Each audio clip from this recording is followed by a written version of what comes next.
नवनवीन व्हिडिओ पाहण्यासाठी सबस्क्राइब करा आणि बेल आयकॉनला क्लिक करायला विसरू नका। ज्ञानेश्वर महाराज की जय। जगद्गुरु तुकाराम महाराज की जय। सद्गुरु जोग महाराज की जय। नमो ज्ञानेश्वरा, नमो ज्ञानेश्वरा। निवृत्ती उदारा सोपान देवा।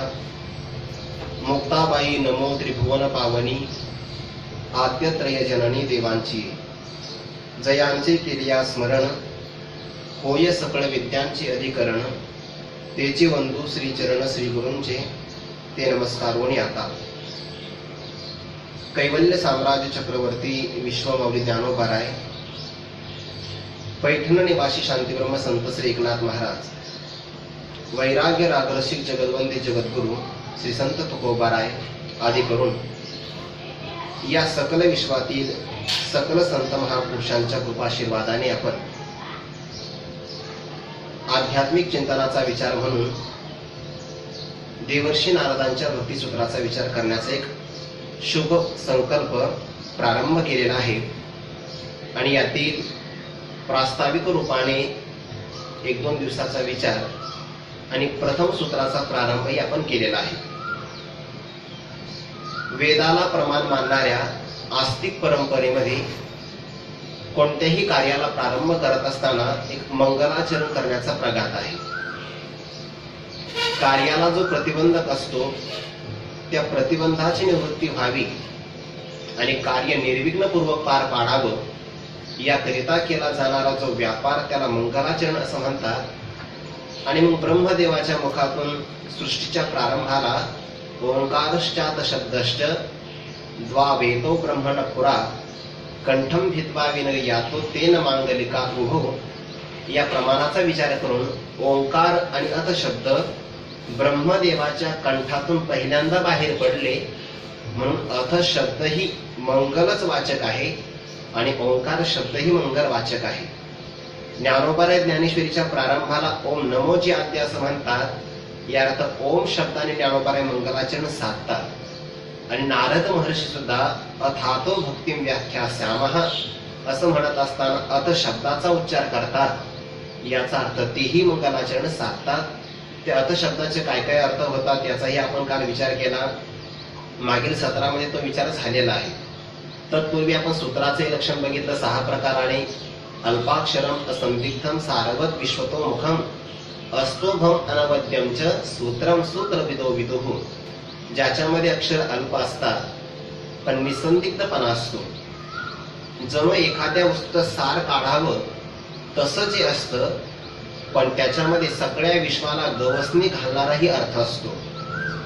निरर्थक अक्षरांची योजना ज्यामध्ये केली जात नाही आणि जे निर्दोष असतं। ज्ञानोबाराय म्हणतात की नाही, माझ्या सत्यवादाचे तप वाचा केले बहुत कल्प। अर्थात वाणी ही निर्दोष आहे किंवा मनोनिरिकामे तोंड करू गेले बडबड की गीता ऐसे गोड आतुडले। ज्ञानोबारांच्या वाणीमध्ये कोणत्याही प्रकारचा दोष नाही। तैसे सास आणि मवाळ मितले आणि रसाळ शब्द जैसे कल्लोळ अमृताचे। वाणीमध्ये असणारे सगळ्या दोषाचा परित्याग केलेला असतो त्याला अनवद्यमच असं म्हणतात। आणि या 6 गुणांनी संपन्न जे असतं त्यालाच सूत्र असं म्हणतात। सूत्रकारांनी व्याख्या केली। नारद महर्षींचं सूत्र ती सूत्राच आहे। ही सूत्राचे लक्षण आपण पाहिलं। अथ शब्दाचा एक अनंतर्य वाचक अर्थ होतो, आरंभ वाचक अर्थ होतो, मंगल वाचक अर्थ होतो, प्रश्न वाचकही अर्थ होतो। या सगळ्यांचाही आपण विचार केला। आणि अतः या शब्दाचा 2 पद्धतीने आपण विचार मांडला। अतः कारणात आणि अतः प्रयोजनात। भक्तिम व्याख्यास्यामः अथ म्हणजे यानंतर, भक्तिम व्याख्यास्यामः 2 अर्थ होतील। अथ भक्तिम व्याख्यास्यामः किंवा अतः भक्तिम व्याख्यास्यामः। अथ म्हणजे नारद महर्षींनी आपल्या जीवनामध्ये अनेक शास्त्रांची रचना केली। त्या सगळ्यांची रचना झाल्यानंतर अनंतर्य वाचक आता आम्ही भक्तीची व्याख्या करत आहोत। पण भक्तीची व्याख्या तुम्ही का करता? योगाची व्याख्या करा, तत्वज्ञानाचा विचार सांगा किंवा कर्माचा विचार प्रतिपादन करा। नारद महर्षींनी विचार केला अतः कारणात, या कारणामुळे भगवत प्राप्तीची अनेक जरी साधनं असली तरी त्या सगळ्या साधनामध्ये जे सर्व कालाला अनुसरून असतं, जे सर्वाधिकार सेव्य असतं, ते फक्त भक्तीच आहे, दुसरं कोणतंही साधन नाही। यारे यारी राहत हो याती भरते नारी नर, करावा विचार न लगे चिंता कोणासी।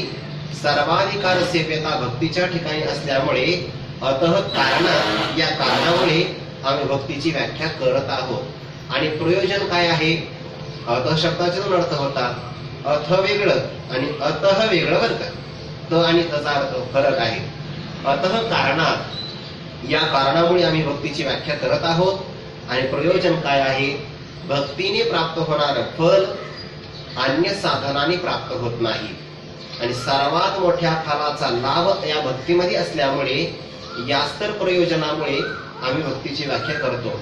उपनिषदामध्ये असा विचार आलेला आहे, यो वै भूमात सुखम नाल्पी सुखम असती। सगळी माणसं सुख प्राप्ती करता प्रयत्न करतात, जाग झाल्यापासून झोपी जाईपर्यंत, कळायला लागल्यापासून मरेपर्यंत सगळी जण फक्त दोन शब्दाकरता प्रयत्न करतात, माझ्या जीवनामध्ये दुःख निवृत्त व्हावं आणि परमानंदाची प्राप्ती व्हावी। पण कोणत्याही उपायाने मात्र हे सहज शक्य होत नाही, ते भक्तीनं शक्य होतं। याच प्रयोजनामुळे आम्ही आता भक्तीची व्याख्या करणार, पण कशी करणार?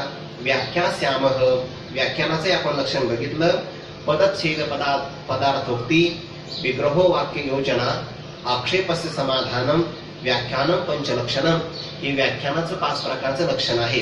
पदाचा छेद करावा, पदामध्ये काय सांगितलं त्याचा उलगडा करावा, विग्रह असेल तर विग्रहाचं प्रतिपादन करावं, पद योजना म्हणजे अन्वय करावा आणि चालू असणाऱ्या व्याख्यानाच्या विषयावर एखादा आक्षेप घेऊन त्याचं समाधान करावं। या 5 लक्षणांनी जे युक्त असतं त्यालाच व्याख्यान असं म्हणतात। व्याख्यानम पंचलक्षणम हे आम्ही प्रतिपादन करणार। त्या व्याख्यास्याम या शब्दामध्ये वि, आ आणि ख्यास्यामः, ख्यास्यामः हे क्रियापद आहे, ख्यास्यामः बहुवचन आहे, पण वि आणि आ याचा काय अर्थ होतो? संधी होते बरं का, वि अधिक आ, व्या झालं त्याचं, कारण त्या ईचा संधीच्या मध्ये य होतो आणि अर्ध्या वचं त्याला जोडलं की व्याख्यास्याम असं सूत्र तयार होतं, ते शब्द तयार होतो। तर वि म्हणजे विस्पष्टम, ज्याच्यामध्ये कोणत्याही प्रकारचा संशय राहणार नाही असं विस्पष्ट सांगणार। आणि आ उपसर्गाचा समंतात, सर्व बाजूने, एका बाजूने पूर्ण व्याख्या झाली दुसऱ्या बाजूने अपूर्ण राहिली असं मात्र नाही, आज समंतात सर्व बाजूने विस्पष्ट होईल असं आम्ही भक्तीची व्याख्यान करणार आहोत। आणि मग हे झाल्यानंतर नारद महर्षी द्वितीय सूत्रामध्ये प्रत्यक्ष भक्तीच्या रूप स्वरूपाला प्रारंभ करतात। सा तस्मिन परम प्रेम रूपा, सा हे सुद्धा सर्वनाम आहे, यामध्ये प्रामुख्याने एक अव्यय आहे, 2 सर्वनाम आहे आणि 1 शब्द आहे। सा सर्वनाम, तू अव्यय आहे, तू म्हणजे परंतु, अस्मिन सर्वनामच आहे आणि परम प्रेम रूपा हे भक्तीचं स्वरूप आहे। या पदांचा आपल्याला विचार करायचा। सा हे सर्वनाम आहे आणि सर्वनाम जेव्हा येतं तेव्हा ते मागील पूर्वपदामध्ये जे प्रधान असतं ना त्याचं निदर्शक असतं। सा म्हणजे ती, ती म्हणजे काय? भक्ती शब्द आहे ना, म्हणून हा सा शब्द किंवा सा नावाचं सर्वनाम त्या भक्तीचा उल्लेख करतं। अथातो भक्तिम व्याख्यास्यामः सा भक्ती, अर्थात ती असणारी भक्ती, अस्मिन परम प्रेम रूपा, ती प्रेम रूप आहे, नाही परम प्रेम रूप आहे, एवढंच नाही अस्मिन परम प्रेम रूपा, असं 3 पद्धतीने विचार करता येईल आपल्याला। तू शब्द का आला, अस्मिन शब्द का आला आणि परम प्रेम रूपा शब्दच का आला याचा विस्तार करण्यापूर्वी भक्तिशास्त्राचा विचार करतो आहोत आपण। आणि भक्तिशास्त्रामध्ये भक्तीचे प्रामुख्याने पर आणि अपर किंवा पराभक्ती आणि अपराभक्ती असे 2 विचार आलेले आहेत। परा म्हणजे श्रेष्ठ भक्ती आणि अपरा म्हणजे गौण भक्ती। काय विचार आहे? साधना स्वरूप जी आहे तिला अपराभक्ती असं म्हणतात आणि साध्य प्राप्ती नंतरही जी केली जाते तिला पराभक्ती असं म्हणतात। हे भक्तीचे 2 प्रकार आहे प्रामुख्याने, म्हणजे परा म्हणा अपरा म्हणा किंवा पराभक्तीला श्रेष्ठ किंवा मुख्य भक्ती असं म्हणा किंवा अपराभक्तीला गौणी भक्ती असं म्हणा तरीही चालेल, परंतु साधना अवस्थेमध्ये जी केली जाते तिला अपराभक्ती असं म्हणतात। आणि भगवत साक्षात्कारानंतरही जी चालूच असते, ज्ञानोबाने विचार सांगतात की नाही, मिळवणी मिळतची असे समुद्री गंगाजळ जैसे मी होनी मज तैसे सर्वस्वी भजती, यालाच पराभक्ती असं म्हणतात। समुद्राला प्राप्त झाली गंगा, प्रयोजन आहे का काही? समुद्राला प्राप्त झाल्यानंतरही पुन्हा जर गंगा मिळतच असेल तर याच भक्तीला म्हणतात पराभक्ती। भगवत स्वरूपाचा साक्षात्कार झाला पण तरीही अंतःकरणामध्ये जे प्रेम, आवड आणि त्या माध्यमातून जी केली जाते हिलाच पराभक्ती असं म्हणतात। या पराभक्तीचा विचार इथे सांगत आहात नारद महर्षी। परम प्रेम रूप असा शब्द वापरला आहे। प्रामुख्याने समजा प्रेम असा जर शब्द घेतला, सा प्रेम रूपा, सा म्हणजे ती भक्ती प्रेम रूप आहे असा जर विचार केला, फक्त प्रेम रूप, परम शब्द आपण वापरलाच नाही तर काय होईल? सांसारिक विषयावर असणारं जे प्रेम आहे त्याला सुद्धा भक्तीच म्हणावं लागेल, कारण सगळ्याच बहुतांश मनुष्याचं वैषयिक असणाऱ्या विषयावर प्रेम असतच ना। सा प्रेम रूपा असा जर अर्थ केला तर काय होईल? विषयाच्या ठिकाणी असणारं प्रेम त्याला सुद्धा भक्ती म्हणावं लागेल। आणि मग नारद महर्षी काय वेगळं सांगतात? सगळेजणच अशा प्रकारे भक्ती करतात ना असं लक्षण होईल, पण तसा मात्र अर्थ घेता येणार नाही, कारण काहीतरी अपूर्व अर्थाचं प्रतिपादन करावं लागतं। षडलिंगामध्ये विचार केला की नाही, अपूर्वता असली पाहिजे। आपण जे सांगतो बाकीच्या लोकांनी सांगितलं तेच आपण सांगत असेल तर यामध्ये काय आहे? अपूर्वता असली पाहिजे। म्हणून प्रेम रूपा असा जर शब्द वापरला तर वैषयिक प्रेमाला सुद्धा नुसती भक्ती म्हणावं लागेल, आणि तसं मात्र म्हणता येत नाही, कारण वैषयिक प्रेमामध्ये प्रतिफलाची अपेक्षा असते। ज्याच्यावर आपण प्रेम करतो त्याने सुद्धा आपल्यावर प्रेम केलं पाहिजे अशा प्रकारचा भाव असतो। याचा अर्थ प्रतिफलाची अपेक्षा असते, पण भक्तीमध्ये अशी मात्र अपेक्षा नाही। भगवंताने जरी आपला अंगीकार नाही केला तरी पण आपण मात्र प्रेम करतच राहावं, हे भक्तीमध्ये स्वरूप आहे। किंवा वैषयिक प्रेमामध्ये विचार केला तर विषय वासना असते, कारण त्या प्रेमामध्ये वासना राहिली तर ती वासना जन्माला कारण ठरते। जन्म घेणे लागे वासनेच्या संगे, ज्ञानोबा चिंतन सांगतात बघा 8व्या अध्यायामध्ये, तेवी जितेनी अवसरे जे आवडोनी जीवी उरे, तेची मरणाची मेरे फार हो लागे, आणि मरणी दयाचे आठवे तो तेची गती ते पावे, म्हणून सदा स्मरावे माती चितुवा। जितेनी अवसरे, मनुष्य जिवंत असताना, जिवंत असण्याच्या प्रसंगामध्ये जे आवडोनी जीवी उरे, ज्याची अत्यधिक आवड त्याच्या मनामध्ये असते आणि ते त्याच्या अंतःकरणामध्ये शिल्लक राहतं, जीवी उरे त्याला तर वासना असं म्हणतात। जे संस्कार रूपाने विद्यमान राहतं त्याला वासना असं म्हणतात। आणि तीच वासना मरणाची मेरे, मरणाच्या प्रसंगाला फार हो लागे, ती विस्ताराला प्राप्त होते। नियम असा आहे, मरणी जया जे आठवे, ज्या व्यक्तीला मरणाच्या प्रसंगाला जे आठवतं तो तीच गती ते पावी, त्याला अवश्यम भावी तीच गती प्राप्त होते। मग विषयाच्या ठिकाणी जर वासना असेल किंवा वासना राहिली तर मनुष्याला वैषयिकच लाभ प्राप्त होईल, भगवंताचा लाभ होणार नाही। म्हणून विषयावर केलं जाणारं प्रेम हे विषयाच्या वासनेने बद्ध किंवा बांधलेलं असतं, पण भगवंताचं प्रेम त्या वासनेने बांधलं नाही, किंवा जरी बांधलं गेलं भगवंताच्या वासनेनं तरी भगवत रूपताच आहे। वैषयिक कोणत्या प्रकारचा, ज्याला लाभ आपण लौकिकात म्हणतो, खरं तर त्याला लाभ म्हणता येत नाही, पण म्हणायचं ठरलं तर त्याला अधोगतीचाच लाभ प्राप्त होणार, दुसऱ्या गतीचा नाही। आणि भगवंताविषयी वासना जर असेल तर त्याला मात्र भगवत रूपताच प्राप्त होईल। अंतकालीच मामेव स्मरण मुक्त्वा करे वरम यप्रयाति समद्भावम जाती नास्त्यत्र संशयः, याच्यामध्ये कोणताही संशय नाही। म्हणून नुसतं प्रेमरूप असं लक्षण केलं तर ते विषयावर अतिव्याप्त होईल, वैषयिक प्रेमावर, आणि ते प्रेम तर विषय वासनेनं बद्ध आहे, ज्यामध्ये प्रतिफलाची अपेक्षा आहे किंवा त्यामध्ये भीती सुद्धा आहे। भीती कशी आहे? कल्पना करा, आपण एखादा विषय संपादन केला, आपल्यापेक्षा बलवान व्यक्ती या विषयावर झडप तर घालणार नाही ना, असं भीती असते मनुष्याला। आपल्यापेक्षा बलवान जर व्यक्ती आला कल्पना करा, एकच शिकार आहे आणि जंगलामध्ये 5-6 सिंह आहे.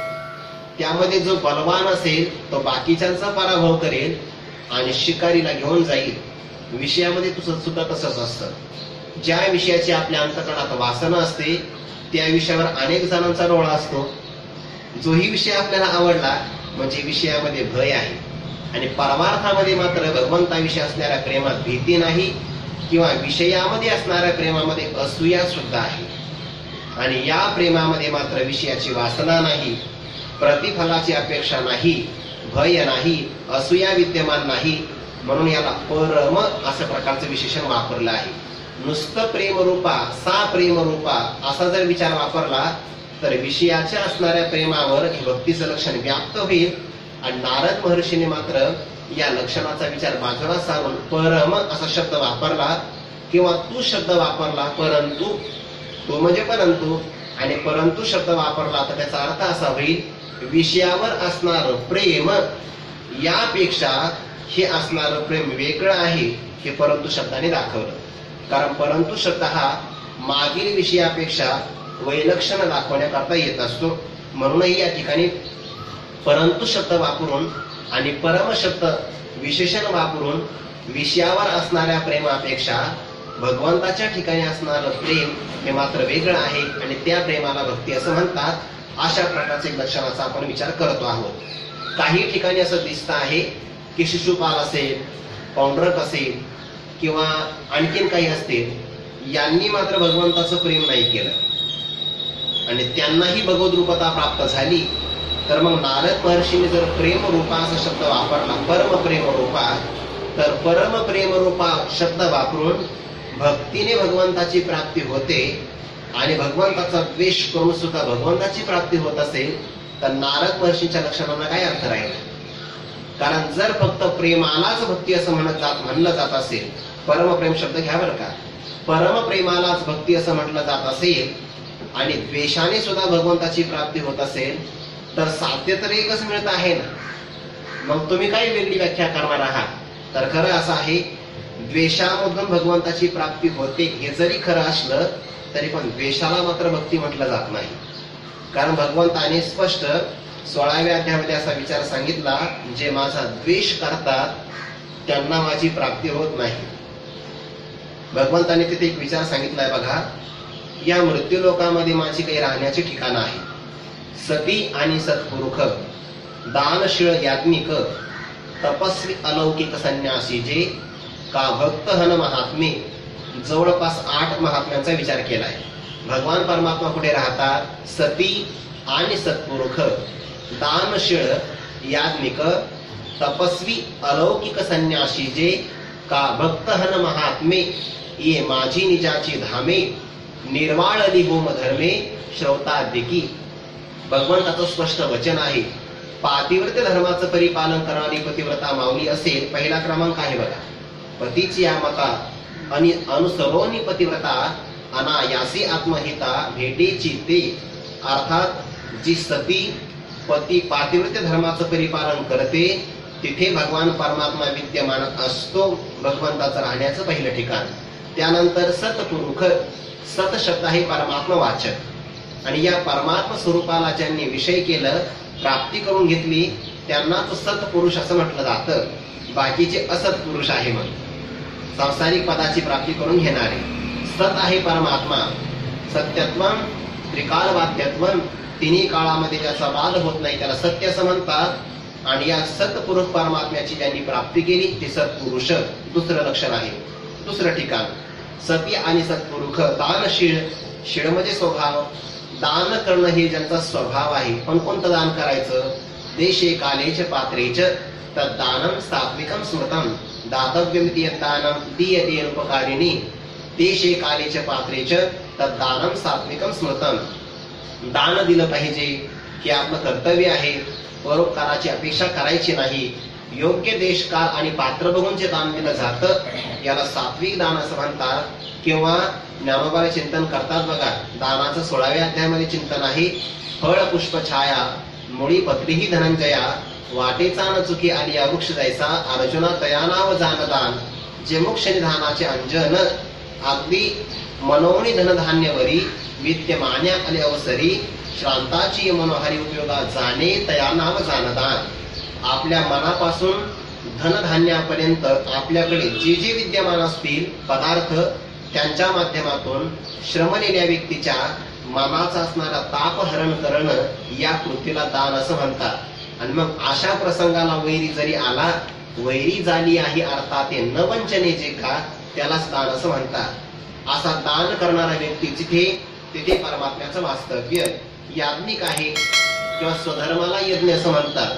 आणि स्वधर्म नावाचा यज्ञ जो करतो, वाट्याला आलेलं जे कर्म असतं त्याला स्वधर्म असं म्हणतात. आणि स्वधर्म सुद्धा एक प्रकारचा यज्ञ आहे.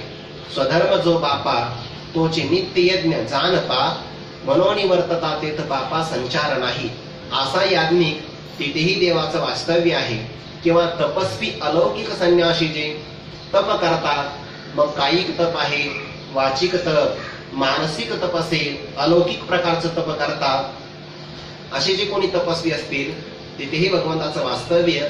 किंवा संन्यासी सम्यक न्यासह ज्यांनी त्याग केला. संन्यास कशाला म्हणतात, त्याग कशाला म्हणतात? ज्ञानोबाचा शब्द आहे, ज्याच्या जीवनामध्ये अहंकाराचा त्याग झाला तोच संन्यासी आहे. मी माझी आईचे आठवण विसरले जयाचे अंतःकरण पार्था तो संन्यासी जाण निरंतर. त्याला संन्यासी असं म्हणतात. हा संन्यासी ज्ञानोबाला सुद्धा विपरीत आहे आणि भगवंताला विपरीत आहे. म्हणजे अहंता आणि ममता निघून गेली असेल तर याचा अर्थ तो काय आहे, संन्यासी. तिथे भगवंताचं वास्तव्य आहे. सती आणि सत्पुरुष दानश्री आत्मिक तपस्वी अलौकिक संन्यासीचे का भक्त हन महात्मे किंवा भक्त आहे. मग अर्थ जिज्ञासु अर्थार्थी ज्ञानीच भरतर्षभ चतुर्विधा भजन्ते माम जना सुकृतीन अर्जुनः. हे सगळे 4 प्रकारचे माझे भक्तच आहे. हे भक्त जिथे राहत असतील त्या ठिकाणी मी आहे ना. असे भक्तांची ये घरी काम न सांगता करी. परमात्मा विद्यमान आहे भक्तांच्या घरी. किंवा आणखीन एक लक्षण राहिलं आहे महात्मे. कुणाला म्हणतात बरं महात्मा? ज्याचं आत्मा म्हणजे अंतःकरण, ज्याचं अंतःकरण एवढं मोठं आहे की त्या मोठ्या अंतःकरणामध्ये परमात्मा व्यापक रूपाने विद्यमान असताना सुद्धा त्याच्या अंतःकरणाचा परित्याग करत नाही. जयाचे चोखटे मानसी मी होनी असे क्षेत्र संन्यासी. जया निजेल्या ते उपासे वैराग्य गा. किंवा आघवाची करणी जे लिहिले शांतीची लेणी. जयाचे चित्त गवसनी व्यापका मज महात्मानस्तुमां पार्थ दैवीं प्रकृतिमाश्रिताः भजन्त्यनन्य मनसो ज्ञात्वा भूतादिमोप्ययम्. ही भगवंताची राहण्याची 8 प्रकारची ठिकाण आहे. आणि या 8 जणांचा तो द्वेष करतो. भगवान म्हणतात तानहं द्विषत क्रूरान संसारीषु नराधमान क्षिपाम्यज श्रम शोभानासु विश्वेव योनिषु. असे जे द्वेष करणारे असतात त्यांना मी प्राप्त होत नाही. क्रूरान नराधमान नरकामध्ये परमात्मा त्यांना टाकतो. आणि म्हणूनच द्वेषाला भक्ती असं म्हणता येत नाही. म्हणून परम प्रेम रूपा जी असते तिलाच भक्ती असं म्हणतात. पण मग या शंकेचं नेमकं काय समाधान आहे की शिशुपालादिकांनी भगवंताचा द्वेष केला तरीही त्यांना भगवंताची प्राप्ती झाली, तर द्वेषाने भगवंताची प्राप्ती नाही झाली. मग द्वेषाच्या माध्यमातून त्यांचं अंतःकरण एकाग्र झालं आणि एकाग्र झालेल्या अंतःकरणामुळे त्यांना भगवंताची प्राप्ती झाली, असा तिथला विचार आहे. कारण मनुष्य एकाग्र अंतःकरणाने ज्या ज्या पदार्थांच्या प्राप्तीची अपेक्षा करतो तो लाभ त्याच्या पदरी पडतच असतो. याती तत्त स्वरूपताम स्नेहात भयात द्वेषात वापी. भागवतामध्ये विचार आलेला आहे. मनुष्य स्नेहाने भयाने किंवा द्वेषाने अंतःकरणपूर्वक एखाद्या पदार्थात जर आसक्त झाला तर त्याला त्या स्वरूपाची प्राप्ती होते. आणि म्हणून हे जय विजय जेव्हा वैकुंठामध्ये होते, जे भगवंताचे द्वारपाल आहे, द्वारपाल असताना एकदा कायमच 5 वर्षाचं वय दिसणारे सनकादिक चौघजण भावंड भगवंताच्या दर्शनाकरता निघाले. आता वास्तविक त्यांचं बालांतकरण आहे, वय फार मोठं, पण कायम 5 वर्ष वय त्यांचं दिसतं. ज्ञानोबा त्यांचं वर्णन 15व्या अध्यायामध्ये करतात बघा. आणि काही उपरतात, आणि काही शाखा उपरतात, जिया सनकादिक नामे विख्याता तिया फळी मुळी नाडळता घरलिया ब्रह्मी. या संसार वृक्षामध्ये सगळ्या फांद्याच फांद्या आहेत. काही मनुष्याच्या फांद्या आहेत, नारकी योनीच्या फांद्या आहेत, किंवा स्वर्गातिक देवांची पितृ ऋषी विद्याधर ह्या सुद्धा या संसार वृक्षाच्या एक प्रकारच्या फांद्याच आहे, शाखा आहे. पण एक फांदी मात्र अशी आहे जिचं सनकादिक हे नाव आहे आणि त्या फांद्या मात्र या संसार वृक्षाच्या मुळामध्ये आणि फळामध्ये अजिबात सापडल्या नाही, त्या ब्रह्मरूपानेच भरलेल्या आहेत. संसार वृक्षाचं मूळ आहे अज्ञान, नाही अज्ञाना वाचून मूळ, म्हणून त्या मुळात सापडल्या नाही. सनकादिकांच्या ठिकाणी अज्ञान नाही. बर या संसार वृक्षाला फळच नाही. या फळना चुंबिता फुलना तुरंबिता, जे काही पण सुद्धा ते दुःखाची आपण मानलं तर मग आभासी फळ आहे की सुख किंवा दुःख. पण या सुख दुःखाच्या फळामध्ये सुद्धा सनकादिक नावाच्या वृक्षांची शाखा सापडलीच नाही. त्या केवळ परब्रह्म रूपाने भरलेल्या आहेत. आणि असे सनकादिक भगवंताच्या दर्शनाकरता जेव्हा निघाले, या जय विजय यांनी प्रतिबंध केला. वास्तविक भगवंताचे जे भक्त असतात आणि भगवान परमात्मा विद्यमान असतो, यांच्यामध्ये कोणी प्रतिबंध निर्माण करू नये. फार मोठा दोष आहे. देवाच्या भक्तामध्ये जसं एखादी माता असेल आणि एखादं स्तनपान करणारा बालक असेल, यांचा वियोग करू नये. गायीचं वासरू असेल आणि काय असेल, यांचा वियोग करू नये. तसा देवाचा भक्त आणि देव यांच्या भेटीमध्ये वियोग करू नये. तुकोबारांचे एक वचन सुद्धा आहे बरं का. कीर्तनाच्या बाबतीमधलं हे वचन आहे. बऱ्याच मंडळी यामध्ये गांभीर्य घेत नाही. पण आता सगळंच प्रमाण मला स्पष्ट आठवत नाही, फक्त भाव आपल्या समोर सांगतो. देव आणि भक्त यांचं अंतःकरण कथेमध्ये एकाग्र झालेलं असतं. समजा एखादा भक्ता भगवंताच्या गुणाचा अनुवाद करतो आहे आणि तेव्हा सात्विक असणारा श्रोता त्याच्या अंतःकरणामध्ये ते भाव अभिव्यक्त होत असताना एखादा व्यक्ती जर विक्षेप करत असेल तर फार मोठा दोष आहे. म्हणून चालू एकाग्र कथेमध्ये काही काही माणसांना फोन येतो, किती मोठा दोष आहे. आणि ते कीर्तनात उठून जातात, म्हणजे किती मोठा अवमान आहे. हे झालं नाही पाहिजे. भगवत भक्तीमध्ये असं होता कामा नाही. गांभीर्य असलं पाहिजे की नाही. आणि गांभीर्य पाळलं तर काही माणसं म्हणतात तुम्ही फारच शिस्तप्रिय राहतात. राहिलंच पाहिजे ना, गांभीर्य तेवढं ठेवलंच पाहिजे. भगवंताच्या भक्ती करता आपल्याला प्रतिबंध करतात. सनकादिकांना राग नाही आला, पण भगवंताचा असणारा आपल्याला इतक्या दूर आल्यानंतर दर्शन होत नाही ना, खेद वाटतो की नाही अंतःकरणामध्ये. कोणालाही वाटेल ना, 500 किलोमीटरचा प्रवास केला, देवाचं दर्शन होत नाही, कोणालाही राग येऊ शकतोच ना.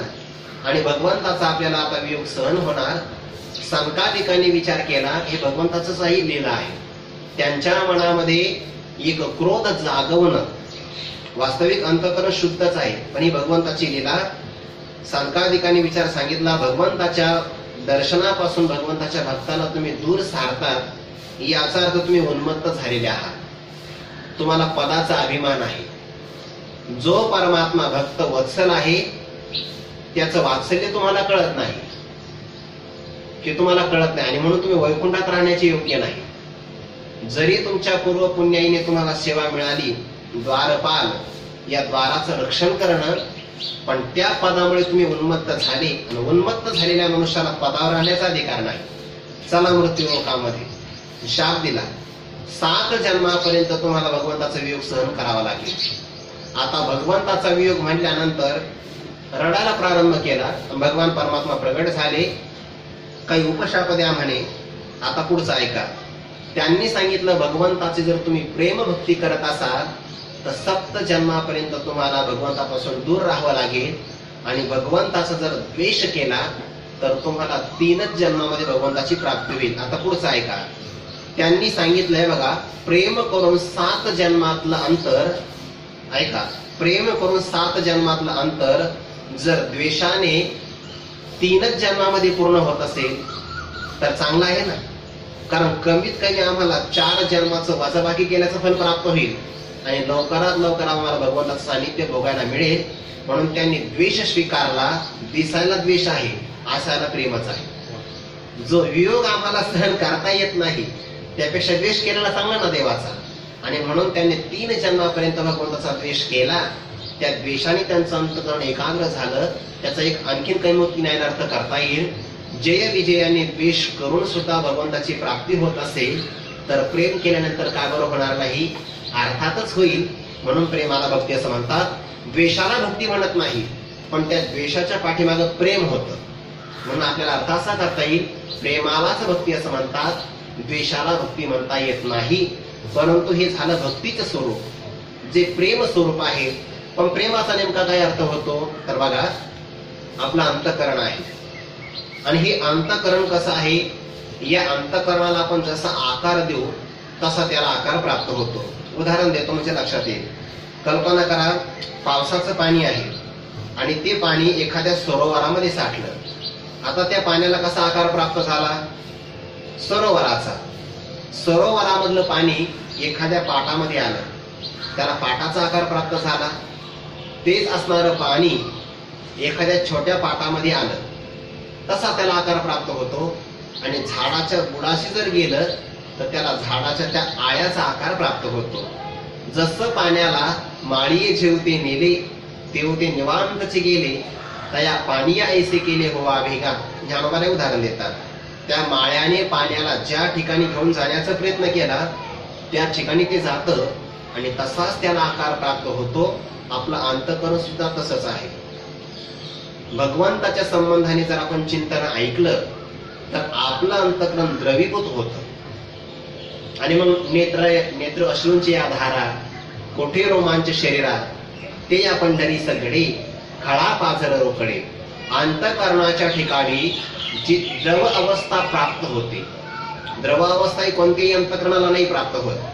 ज्या अंतःकरणातलं रजोगुण निघून गेलेला आहे, तमोगुण शांत झालेला आहे, निघूनच गेलेला आहे, आणि शुद्ध असणारं जे अंतःकरण असतं म्हणजे आपलं मन शुद्ध असणारं अंतःकरण, त्या अंतःकरणाला जसं सूर्याच्या किरणाचा स्पर्श झाला की सूर्यकांत नावाच्या मनामध्ये काही ठिणग्या निर्माण होतात, किंवा दुसरा एक मणी आहे सोमकांत नावाचा, चंद्रकांत नाव हे त्याला मण्याला नावच आहे. जर चंद्र किरणाचा त्याला स्पर्श झाला की तो पाझरतो. तसं भगवंताच्या रुचीमुळे, आवडीमुळे जे अंतःकरण द्रवीभूत होतं, ती द्रव अवस्था जी आहे ना, त्या द्रव अवस्थेला भाव असं म्हणतात आणि भावाची असणारी श्रेष्ठ अवस्था तिला प्रेम असं म्हणतात. म्हणजे आपलं अंतःकरण जर द्रवीभूत झालं, स्निग्धत्वाला प्राप्त झालं आणि भगवंताविषयी अत्यंत ममत्व ज्यामध्ये निर्माण झालं, अशा भावाची जी पूर्ण अवस्था त्यालाच प्रेम असं म्हणतात. सम्यक सुनितः स्वांतो ममत्वातिशयांकितः भावस एव सांद्रात्मा बुधै प्रेमानि गद्यते. प्रेमाचं लक्षण केलेलं आहे. सम्यक म्हणजे चांगल्या प्रकारे, स्वांत म्हणजे आपलं स्वतःचं अंतःकरण, अंतःकरण स्वतःचं अंतःकरण, श्रुणितः स्निग्धत्वाला प्राप्त झालं लोण्यामुळे. कशामुळे झालं, भगवंताच्या विषयी अंतःकरणामध्ये अतिशय ममता आहे. ममत्वातिशयांकितः, अतिशय ममत्वाने भरलेलं, स्निग्धत्वाला प्राप्त झालेलं अंतःकरण, असा जो अंतःकरणाचा पूर्ण भाव, भाव म्हणजे काय, द्रव अवस्था, अंतःकरण द्रवीभूत होणं, यालाच प्रेम असं म्हणतात. ज्ञानीजन या अवस्थेला प्रेम असं म्हणतात. वास्तविक प्रेमाचं काही स्पष्टीकरण करता येत नाही शब्दाने. अनिर्वचनीय प्रेम स्वरूपम. प्रेम सांगता येत नाही, बोलता येत नाही, दाखवता येत नाही, फक्त प्रेम अनुभव स्वरूपम आहे. अनुभव रूपम. मोकास्वादनवत. मोक्या माणसाने साखर खावी आणि त्याला विचारावं कशी लागली, अनुभव आहे, शब्दामध्ये सांगता येत नाही. तसं प्रेम शब्दाने सांगता येत नाही. प्रेम फक्त अनुभवाचाच विषय आहे. फक्त असं म्हणता येईल, ज्याच्याविषयी आपलं प्रेम आहे त्याच्या संबंधाने आपण ऐकलं, त्याला पाहिलं, त्याचा आपल्याला सहवास प्राप्त झाला तर अंतःकरण द्रवीभूत होणं, स्निग्धत्वाला प्राप्त होणं, अशाच अवस्थेला स्नेह किंवा प्रेम असं म्हणतात. आणि हे प्रेम परम प्रेम असलं पाहिजे. बहुतांश मनाचा विचार जर केला तर प्रेम कुठे असतं हो, ज्या ठिकाणी आनंद रूपात असते त्याच ठिकाणी प्रेम असतं, किंवा परम प्रेमास्पदाचा जो विषय असतो त्यालाच या ठिकाणी आनंद रूपात अशी प्राप्त होते. ज्ञानोबाने हा विचार सांगितलेला आहे बघा. आणि निरुपचारा प्रेमा विषय होईचे विरोत्तमा, त्याची आत्मा दुजे नव्हे, त्यालाच आत्मा असं म्हणतात. निरुपचार प्रेमाचा विषय असेल, दुजे नव्हे की आत्मा ऐसेची जाणावे. निरुपचारा प्रेमा विषय होईचे प्रियोत्तमा, ते दुजे नव्हे की आत्मा ऐसेची जाणावे. ज्याच्यासारखं प्रेम अन्य कोणाच्याच ठिकाणी नाही. अत्यधिक प्रेम, तत्समानही प्रेम कुठे नाही. अशा निरुपचार प्रेमाचा जे विषय असताना त्याला आत्मा असं म्हणतात. उदाहरण सांगून देतो आपल्याला. कल्पना करा, बहुतांश मनुष्याचं धनावर प्रेम आहे. असं म्हणतात माणसं की नाही नाही, मनुष्य प्राणत्याग करतो पण धन सांगत नाही. पण कोणता करतो? कंजूस मनुष्य करतो, विचारी नाही करत. ज्ञानोबा म्हणतात, तयापरी किरटी पडिलाही प्राण संकटी, सुकृत न प्रकटी अंगी बोले. ज्ञानी पुरुषांचं वर्णन करत असताना पहिल्यांदा उदाहरण पुन्हा दिलं आहे. लोभ याचे मन जैसे, जीवो जावो परी नो असे ठेवेला ठाव. जीव जाईल पण ठेवलेला जो काही ठेव आहे तो कोणाला सांगत नाही. पण कोण सांगत नाही? लोभी याचे मन जैसे. लोभी असणारा मनुष्य जीव जाईल पण धनाचा पत्ता सांगत नाही. तसा ज्ञानी महात्मा आपला प्राण संकटही प्राप्त झालं तरी आपण केलेलं सुकृत कोणाला सांगत नाही. याकरिता ते उदाहरण दिलं. पण मला फक्त एका अंशामध्ये ते उदाहरण घ्यायचं आहे. लोभी असणारा मनुष्य प्राण त्याग करतो, धन कुणाला सांगत नाही. याचा अर्थ त्याचं प्राणावर प्रेम नाही, धनावर प्रेम आहे. पण लोभ याचं उदाहरण आहे. विचारी पुरुष तसं करत नाही. विचारी पुरुष धन त्यागाचा प्रसंग आला आणि मुलगा जर आजारी असेल तर धनाचा त्याग करतो, मुलाचं रक्षण करतो. याचा अर्थ धनावर प्रेम नाही, मुलावर प्रेम आहे. वित्ता प्रिय पुत्र, वित्तापेक्षा त्याला पुत्र प्रिय आहे. कल्पना करा, पुत्राचा वियोग झाला, त्या पुत्रापेक्षा सुद्धा त्याचा आपल्या पिंडावर प्रेम आहे, शरीरावर प्रेम आहे. आता या काळामध्ये बऱ्याच असणाऱ्या आई वडिलांना मुलाचा वियोग सहन करावा लागला, पण त्यांनी तरीही आपलं शरीर रक्षण केलं की नाही? झालं त्यांचं शरीर रक्षण. याचा अर्थ पुत्रापेक्षा आपल्या शरीरावर प्रेम आहे. शरीरापेक्षा मनुष्य काय करतो? इंद्रियांचं रक्षण करतो. कल्पना करा, एखादं आंदोलन चालू आहे आणि दगडांचा वर्षा होतो आहे, तर माणसं डोळ्यावर हात लावतात. म्हणजे अंगाला मार लागला तरी चालेल पण डोळा जाऊ नये. याचा अर्थ शरीरापेक्षा इंद्रियावर प्रेम आहे. बरं, इंद्रियावर आघात झाला आणि कोणीतरी सांगितलं की तुमचं इंद्रिय काढावं लागतं, डोळा काढून ठेवावा लागतो तर तुमचं रक्षण होईल, तुम्ही वाचाल, तुमच्या प्राणाचं रक्षण होईल. माणसं म्हणतात काही हरकत नाही, मी वाचलो पाहिजे, माझा प्राण राहिला पाहिजे. याचा अर्थ प्राणावर प्रेम आहे आणि प्राणापेक्षा आपलं स्वतःवर प्रेम आहे. म्हणजे मग आपल्यापेक्षा कोणावरच नाही. आपण म्हणजे आत्मा आहे आणि आत्मस्वरूपाच्या ठिकाणी असणारं जे परम प्रेम. आता सांगा बरं, बाकीचे प्रेम नाही का? पण त्याच्यामध्ये पर अपर अशा प्रकारचा भाव आहे, कनिष्ठत्व आहे, उत्कृष्टत्व आहे. पण आपल्या ठिकाणी केलं जाणारं प्रेम, या प्रेमामध्ये मात्र कमी जास्तपणा नाही. आणि म्हणून आपल्याविषयी असणारं प्रेम त्याला परम प्रेम असं म्हणतात. ज्या प्रेमामध्ये कमी जास्तपणा नाही, ज्या प्रेमासारखं प्रेम इतर ठिकाणी नाही, त्या प्रेमाला म्हणतात परम प्रेम. आणि परम प्रेमालाच भक्ती असं म्हणतात. असं प्रेम आपल्याला अन्य ठिकाणी बघायला मिळत नाही. आणि हे प्रेम कोणाविषयी असावं? नारद महर्षीने तो विषय सांगितला. सा परम प्रेम रूपा भक्ती अस्मिन. अन्वय असंच करावं लागेल आपल्याला. सा भक्ती ही, ती असणारी भक्ती परम प्रेम रूपा आहे, प्रेम स्वरूपाची आहे किंवा परम प्रेम स्वरूपाची आहे. पण मनुष्याचं असणारं प्रेम कोणाच्या विषयी तरी असलं पाहिजे. प्रेमाला आलंबन लागतं. प्रेम जरी निराकार असलं पण ते प्रेम अभिव्यक्त होण्याकरता त्याला कोणत्या तरी आलंबनाची गरज असते, आधाराची गरज असते, तरच ते प्रेम अभिव्यक्त होतं. आणि मग नारद महर्षीने सांगितलं अस्मिन असे क्रिया शब्द वापरला बघा. अस्मिन हे सर्वनामच आहे. परम प्रेम रूपा हे भक्तीचं स्वरूप आहे आणि अस्मिन या सर्वनामामध्ये प्रेम, परम प्रेम कोणाच्या ठिकाणी असावं याचं ठिकाण किंवा विषय प्रतिपादन केला. आता हे अस्मिन सर्वनाम आहे. सर्वनामाचा थोडासा विचार करावा लागतो की नाही? सर्वनाम कशाला म्हणतात बरं? पहिल्यांदा सर्वनामाचा अर्थ असा होतो, नामाऐवजी वापरला जाणारा जो शब्द असतो ना त्याला सर्वनाम असं म्हणतात. कल्पना करा, राम गावी गेला, तो आता 2-4 दिवसांनी येईल. तो म्हणजे कोण? तो राम.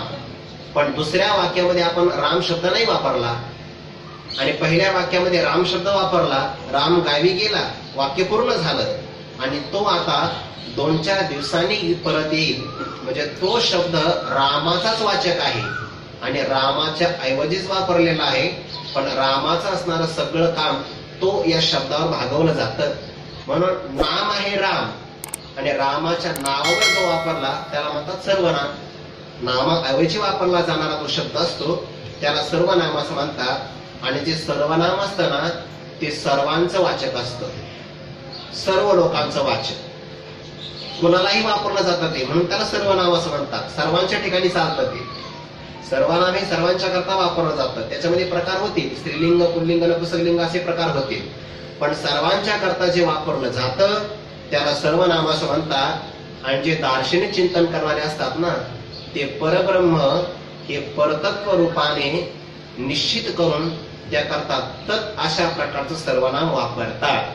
17व्या अध्यायामध्ये हा विचार आलेला आहे ना, ओम तत्सत, ओम तत्सत निर्देशो, किंवा ओम तत् आणि सत असा शब्द वापरलेला आहे बघा. तिथे ओम शब्द एक वापरला, ओंकार नामच आहे, किंवा ओम तत्, तत् हे सर्वनाम वापरलं आणि तत् सर्वनामाचा तो असा दूरचा अर्थ होतो. चांगला ऐका बरं, काही स्पष्टीकरण फार गोड आहे. तो हे सर्वनाम जे असतं ना ते दूरवाचक असतं आणि दूरचं जर आपल्या जवळ आलं की तो शब्द निघून जातो आणि हा असं सर्वनाम वापरलं जातं. आता शब्द असा आहे की परमात्मा हा सर्वांच्या हृदयामध्ये आहे, सर्वांच्या हृदयामध्ये, आणि तो परमात्मा तत् या सर्वनामाने वापरला जात असेल, सर्वनामाचा वापर केला जात असेल त्याकरता, तर तत् शब्दाने तो परमात्मा दूर झाला की काय असं वाटतंय. पण ही शंका निवारण करण्याकरता तो परमात्मा दूर जर असेल तर तस्मिन असं म्हणावं लागेल. तस्मिन म्हणजे त्याच्या विषयी, त्याच्या ठिकाणी तो दूर झाला. तोच परमात्मा आपल्या सर्वांच्या हृदयामध्ये विराजमान झाला आणि म्हणून तो तस्मिन निघून गेलं आणि आता समीप आल्यामुळे अस्मिन झाला. अस्मिन म्हणजे अत्यंत जवळ. पण इदम सर्वनामाचा अर्थ होतो हा, आणि त्या इदम सर्वनामाच्या सप्तमी विभक्तीचं एक वचन आहे अस्मिन. म्हणून जो परमात्मा तस्मिन शब्दामध्ये दूर असतो त्याला तो असं म्हणा, आणि तो परमात्मा आपल्या हृदयामध्ये आला की त्याला हा असं म्हणा. म्हणून तर ज्ञानोबरांचा अभंग काय आहे, तो हा विठ्ठल बरवा. तो म्हणजे कोण, या जगाची निर्मिती करणारा, ज्याच्यापासून हे सगळं जगत निर्माण झाला असा तो, आणि सर्वांच्या हृदयामध्ये आला म्हणून हा, हा हे सर्वनाम आहे. आणि म्हणून सर्वनाम वाचक, सर्वनामाचा एक वापर करून तत्सर्वनामाने जसं कथन केलं असा सर्वव्यापक असणारा परमात्मा जेव्हा आपल्या हृदयामध्ये विराजमान होतो तेव्हा त्याला अस्मिन या पदाची वाचना करून, वापर करून त्याच परमात्म्याच्या विषयी, जो परमात्मा आत्मरूपाने विद्यमान आहे आपल्या हृदयामध्ये, आता त्या परमात्म्याच्या विषयी केलं जाणारं जे प्रेम विषय आहे ना अस्मिन, अस्मिन म्हणजे अधिकरण सांगितलं जातं. म्हणजे सर्व व्यापक परमात्म्याच्या एका अंश रूपाने विद्यमान असणाऱ्या आत्मस्वरूपाच्या ठिकाणी केलं जाणारं प्रेम, या प्रेमालाच भक्ती असं म्हटलं जातं. थोडक्यामध्ये विषयावर केलं जाणारं प्रेम हे अस्मिन पदाकरता वाच्य नाही, कारण विषय कायमच आपल्यापेक्षा दूर असतात, दूर असतात म्हणून तर आपल्यापासून निघून जातात. आणि आपण आपल्यापासून कधी निघून जातो, कधीच नाही. आपल्यापेक्षा आपला देह सुद्धा दूरचाच आहे. मृत्यूच्या प्रसंगाला देह टाकावा लागतो की नाही, मग जिथे देह टाकावा लागतो तिथे अन्य पदार्थ टाकले जाणार नाही का, आणि जे जे आपल्यापासून टाकले जातात ते आपले नसतातच. ज्ञानोबरांचं वचन आहे, पै आपुली जे साचे ते कल्पांतेही नवचे, हे जाणोनी कथाचे नसूची जो.